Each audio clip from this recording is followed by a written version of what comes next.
Dear student, अस्सलाम वालेकुम वरहमतुल्लाहि वबरकातुहू।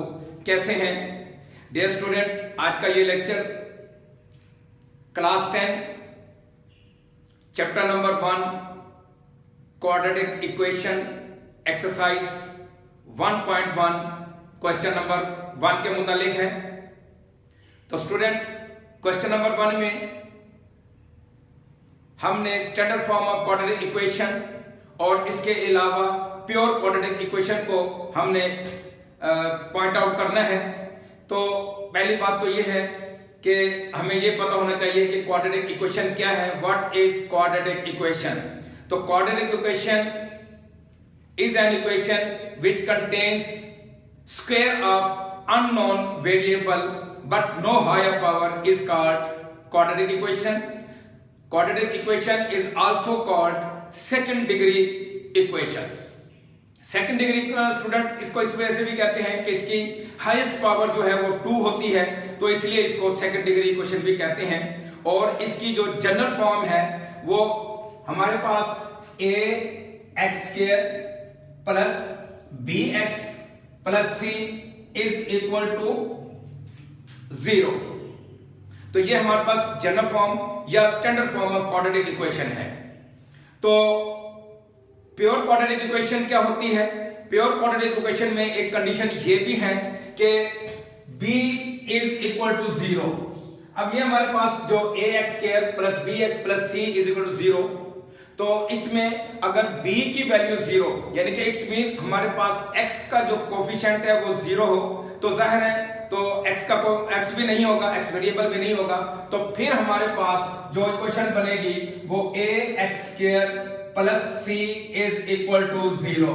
This is called pure quadratic equation. Pure quadratic equation. तो स्टूडेंट, अब चलते हैं हम अपने क्वेश्चन की तरफ। हमारे पास question x plus 7 into x minus 3 is equal to -7। तो स्टूडेंट, जैसे दो हमारे पास ब्रैकेट्स हैं, इनको जो सॉल्व करते हैं हम x को जब मल्टीप्लाई करेंगे तो हमारे पास आएगा x² माइनस 3x। 7 को मल्टीप्लाई करेंगे तो 7x माइनस 21, तो ये -7 उधर जाके क्या हो जाएगा, प्लस हो जाएगा, विच इज इक्वल टू 0। तो ये हमारे पास आएगा x² plus 4x minus 14 is equal to 0। तो स्टूडेंट, ऑब्वियसली ये हमारे पास standard form of quadratic equation है।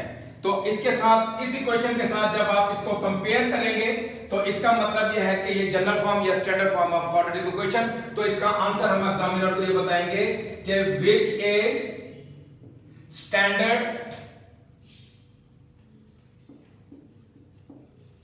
Form of quadratic equation. तो ये हमारा आंसर। तो स्टूडेंट, अब चलते हैं क्वेश्चन नंबर 1 पार्ट 2 की तरफ। तो स्टूडेंट, हमें ये क्वेश्चन गिवन है, तो आप ये देखेंगे हमारे पास डिनोमिनेटर में 3 और 7, ये इस किस्म के क्वेश्चन को सॉल्व करने का तरीका आप 9th क्लास में चैप्टर नंबर 7 के लेक्चर में आप ये पढ़ चुके हैं कि डिनोमिनेटर हमारे पास 3 और 7 है, तो ऑब्वियसली ये एक दूसरे को डिवाइड नहीं करते, तो 21 इसका एलसीएम होगा। तो क्या लिखेंगे, मल्टीप्लाइंग बाई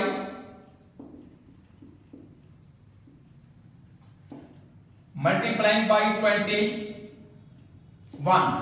तो जी 21 multiply by x² plus 4 over 3 minus 21 multiply by x by 7 और 1 मल्टीप्लाई बाई 21। जी अब ये 3 7 का 21, 7 3 का 21। जी अब ये हमारे पास क्या है, 7 इंटू x² प्लस 4, तो minus 3x is equal to 21।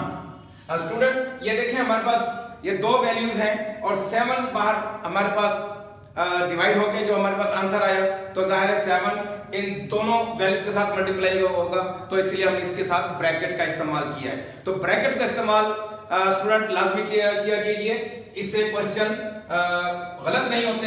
अब 7 से मल्टीप्लाई करेंगे तो 7x² प्लस 28 माइनस 3x। अब ये 21 को क्योंकि स्टैंडर्ड फॉर्म में लिखना है, तो 21 को जब दूसरी तरफ लेके जाएंगे तो माइनस, तो अब इसको ये देखें हमारे पास जो आंसर आया है तो 7x² माइनस 3x और plus 28 minus 21 plus 7 is equal to 0। तो जी स्टूडेंट अब ये देखें हमारे पास आंसर क्या आया है और इक्वेशन को आप मैच करें इस इक्वेशन के साथ। क्या ये standard form of quadratic equation है? जी बिल्कुल है। ये हम क्या लिखेंगे, which is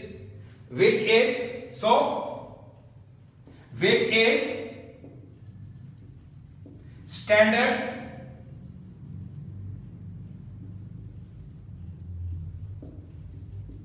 form of quadratic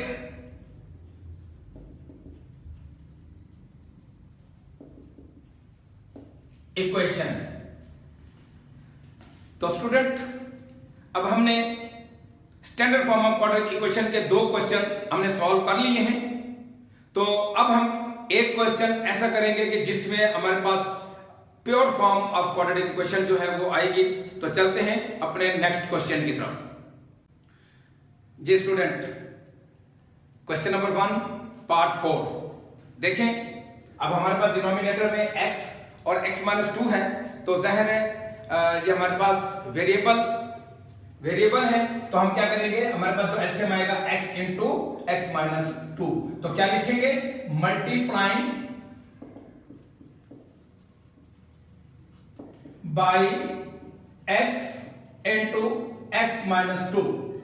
ठीक है, अब ये मल्टीप्लाई करें x into x - 2 multiply by x plus 4 over x - 2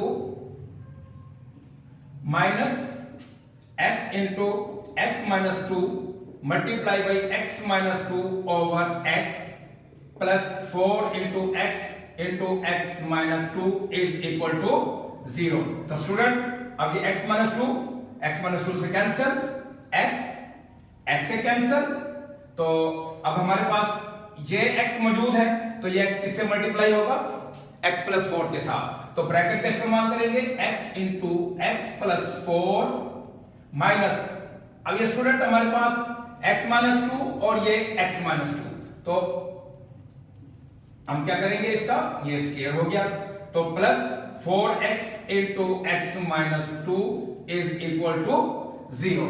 अब हम इसको क्या करेंगे, सॉल्व करेंगे। सॉल्व करने के बाद अब x से मल्टीप्लाई करेंगे, तो x² प्लस 4x। जी स्टूडेंट ये चूंकि बाहर माइनस है, अभी हम इसका स्क्वायर ओपन करेंगे किसके साथ, ये a minus b whole square is equal to a² plus b² minus 2ab। तो ये हमारे पास ये फार्मूला, इसका हिंट एग्जामिनर को देना है। तो अब ये क्या क्या होगा हमारे पास कि x² plus 4 minus 4x plus 4x² minus 8x। 4x से हमने मल्टीप्लाई किया और ये x - 2 का स्क्वायर ओपन किया। तो जी अब चूंकि हमारे पास हर चीज क्लियर हो गई, तो अब माइनस है, तो हम क्या करेंगे, माइनस से मल्टीप्लाई करेंगे, तो अंदर ब्रैकेट्स के अंदर तमाम वैल्यूज के साइन जो है वो चेंज हो जाएंगे। तो क्या लिखेंगे, x² plus 4x minus x² minus 4 plus 4x plus 4x² minus 8x is equal to 0। तो स्टूडेंट अब ये देखें,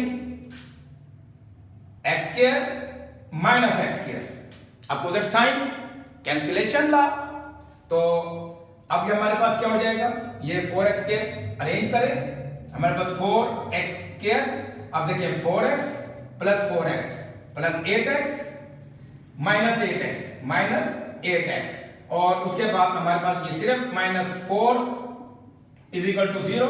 अब x 8x ये आपस में कैंसल, तो हमारे पास जो इक्वेशन आएगी x square minus 4 is equal to 0। अब 4 कॉमन निकालते हैं तो x square minus 1 is equal to 0। Now which implies that, अब ये 4 जब 0 के नीचे डिवाइड होगा तो 0 ओवर समथिंग 0, तो इसका मतलब ये है कि x square minus 1 is equal to 0। तो स्टूडेंट ऑब्वियसली अब ये हमारा जो क्वेश्चन है, जो हमारा आंसर आया है, या यूं समझ लेंगे जो हमारी इक्वेशन है वो प्योर क्वाड्रेटिक इक्वेशन है। ठीक है, उसकी वजह यह है कि यहां पे हमारे पास x का फैक्टर नहीं है।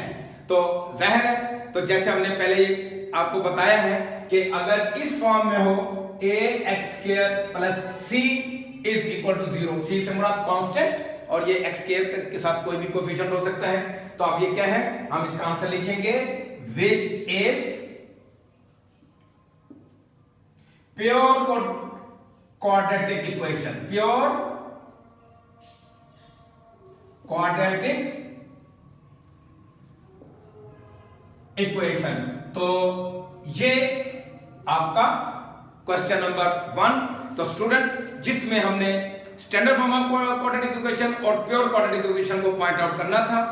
तो इंशाल्लाह हमारा नेक्स्ट जो लेक्चर है वो क्वेश्चन नंबर 2 जिसमें फैक्टराइजेशन, और उस फैक्टराइजेशन में हम आपको तमाम प्रोसेस समझाएंगे, बताएंगे कि आपने किसी भी इक्वेशन की मिड टर्म फैक्टराइजेशन किस तरह करनी है या मिड टर्म ब्रेकिंग किस तरह करनी है।